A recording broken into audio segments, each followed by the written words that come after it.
All right, everyone, let's talk about drinking and driving, a decision that will change your whole world. Things will never be the same once you get a DUI because legal fees, time in court are just the beginning. Getting into a crash is another way your world could be irreversibly changed after drinking and driving. Your vehicle may not be the only thing that gets damaged in that crash. You could face a life-altering injury or even death. But you're not the only one who could face those consequences. Your decision to drink and drive could permanently change someone else's world, whether you injure them or leave their loved ones grieving. The next time you're out drinking, call a rideshare, a taxi, a sober friend, or a designated sober driver. Always plan for a safe ride home.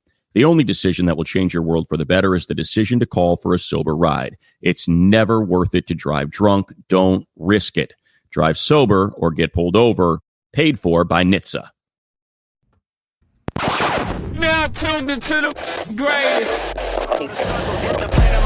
So when that bag come, I won't fumble. I'm just stacking on the low, but hey, I'm tired of being humble. Let me get to it. That motivation music. Get control of your life. Don't let nobody else do it. Cause I'm not gonna have Metro S550s cruising. Feel like you winning on the ground. Yes, sir. What's up, everybody? Welcome back to The Run with me, Manny Wilson, all the way from Detroit to Chicago to your speakers and headphones.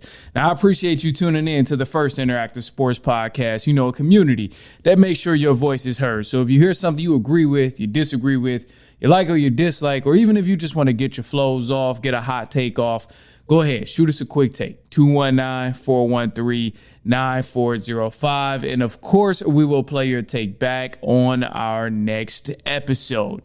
And then shout out to SeatGeek for sponsoring this episode. Get $20 off your first ticket purchase when you use the promo code The Run Podcast. Now, this code can only be applied for first-time users on the mobile app or website. So I don't know about you, but baseball season is rolling strong. I know I haven't been talking about the Cubs and how they beat the Brewers after the Brewers were on that big 14-game win streak. I know it's crazy, but you can make up for it. You can make up for me not talking about it by using that promo code at The Run Podcast by going to the game. Save yourself $20. Go to the game. And you can just see it right then, there, and live. So, and you know what's crazy is I'm doing all this about the Cubs, and I'm still not about to talk about the Cubs. So I am sorry for those who are big Cubs fans. And, I say I'm going to talk about them, but I guess I was capping. Anyway, there is a Chicago team here that does have my attention, and that is the Chicago Bears. Now, the big question coming into this season, we're a week out of the NFL season. Bears, they're going to be the first game on Monday Night Football, actually, so that'll be interesting to watch. But the big question is, how much will Ben Johnson change within the culture of the Chicago Bears and all of that? I think there is a slight chance that Ben Johnson does come out and lay an egg. Not necessarily in just week one, but before a lot of people get upset at me and say, oh, well, you just hating on the Bears or you mad at them for whatever reasons that are untrue. I think it's serious, and I think it's a necessity that a lot of Bears fans take into consideration that Ben Johnson may not be the best head coach for the Chicago Bears coming into this season. It's a chance he may flop. And I say it's a chance he may flop only because it's been done on multiple occasions with other players and other coaches and other guys in the league who are great coordinators, but it just so didn't happen to translate to a great head coach. I mean, you look at some of the guys that were there as Bears head coach before Ben Johnson got there. Eberflus was a great coordinator, but he became the head coach of the Bears, did not do a good job. Matt Nagy was also a pretty good coordinator as well with the Kansas City Chiefs, and it also did not turn out to be very well with the Chicago Bears as a head coach. I mean, even other teams, when you go look at it from that aspect, Matt Patricia with the Detroit Lions, when he was there, he was also bad as a head coach, but a great coordinator when he was in New England. So the reason I'm using all of these other examples, and the list goes on and on and on, because you can argue Shanahan, you can argue Dan Quinn with Atlanta, and also in Dallas with the Cowboys. The list goes on and on of these coordinators who were really good at their one specific job, calling the defense, calling the offense. But when it came to being a head coach of any team, they didn't do a good job. They didn't do a good job. Even one of the greatest coordinators right now, one of the hottest coordinators in the league, Vic Fangio, did not do a great job. So the list goes on and on. I'm not going to bore you with the rest of those names of people who did not turn out to be a great head coach after being a great coordinator. But I bring up all of this just to say that it's a slim chance that Ben Johnson may not be a successful head coach. And by successful, I just mean getting to the playoffs and winning. He may not be able to turn around the culture in Chicago like a lot like Dan Campbell was able to do in Detroit. It's possible. It's a possibility. And I think, not saying he won't be able to do it, but you have to consider the possibility. That I'm going to just leave it at that. And that's all I'm saying about, Ben Johnson and his time in Chicago. Obviously, this is a start. We haven't seen anything. It's just preseason. But you got to consider that possibility. Now, do I think he will make an impact? Absolutely.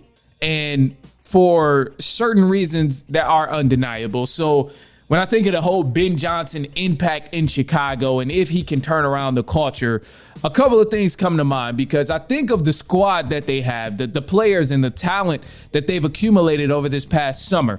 If somehow Ben Johnson fails to turn around this Chicago Bears team with all the talent that's over there, then yeah, maybe they did make a mistake bringing him in because they have a lot of guys over there. A big issue last year happened to be the offensive line, but they decked up on that offensive line, got multiple All-Pros over there. Drew Dowman, Jonah Jackson, not an All-Pro, but Joe Thuney was also an All-Pro that they added from the Chiefs, who's a Super Bowl champion. So they added a lot of beef up front. They have a lot of depth up front now. And then also they even added some pieces on the defensive end, which was already pretty solid. So with all of that being said, if Ben Johnson comes in and he doesn't have an immediate impact where they're at least doubling the amount of wins that they had last season, which was only 4 or 5, then yes, maybe there is a conversation that needs to be had about what he's really doing in Chicago with all that power that he has there. Because I mean, this squad is set up for success. You have a solid quarterback in Caleb Williams.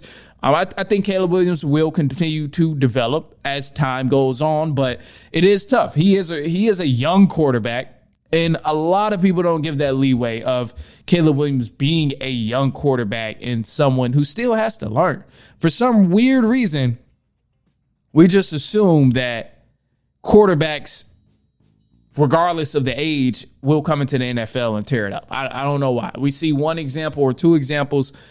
CJ Stroud, I mean, he tore it up his rookie year, came back, didn't have the best year, still was competitive. But for some weird reason, we think that's the new standard of rookie quarterbacks where they have to come in and, be a star, even like Jaden Daniels. I mean, we don't know what kind of season he's going to have this year, but for some weird reason, the expectation on quarterbacks is crazy right now. It's crazy. And, with the Bears and Caleb Williams, some things that I've seen in the preseason, it did look good where I'm like, okay, that's a beautiful throw. But we've seen Caleb Williams make good throws last year. That was never really the issue in my book of what Caleb Williams was doing wrong compared to last year and what we've seen so far in the preseason. To me, it was always the thing of him holding the ball too long and his lack of awareness. Those are areas where I think Caleb Williams should improve in over the course of a season, especially with the new head coach that obviously knows how to run an offense.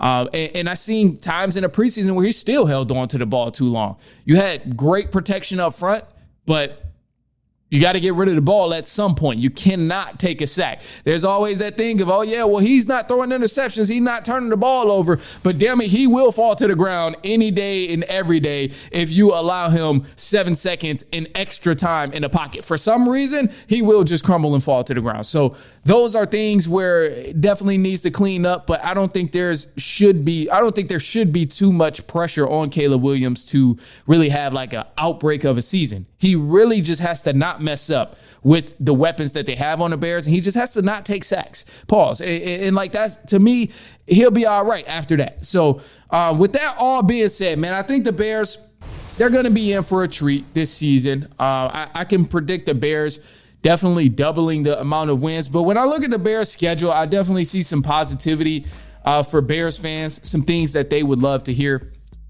If I had to pick a win total, I would probably give the Bears about 8 games. I would make them 8-9 coming into this season, which, I don't think it's anything crazy, but I still think this is a solid move for the Bears to double the amount of wins, or almost double, I guess. But they had 5 wins last year. If you can somewhat even be in the conversation for a playoff push, I think that would be huge for the Chicago Bears, coming off of the season that they had last year. Obviously, things don't happen overnight, but with the talent, the talent that they have, the new coaching staff that they have, I'm expecting the Bears to at least win 8 games, especially considering this schedule.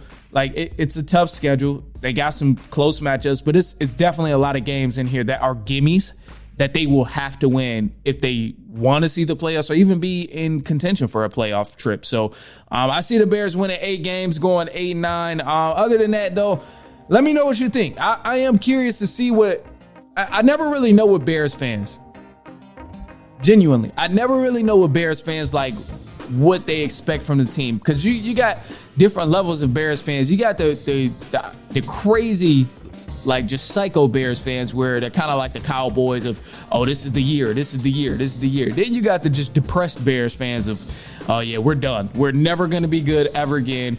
This is just a vicious cycle that happens. I enjoyed the time when we had Jay Cutler and the rest of them, but it's never going to happen. Then you got the Bears fans who's kind of optimistic, actually, kind of see the potential that the team has and level-headed a little bit. So I never really know which Bears fans I'm dealing with.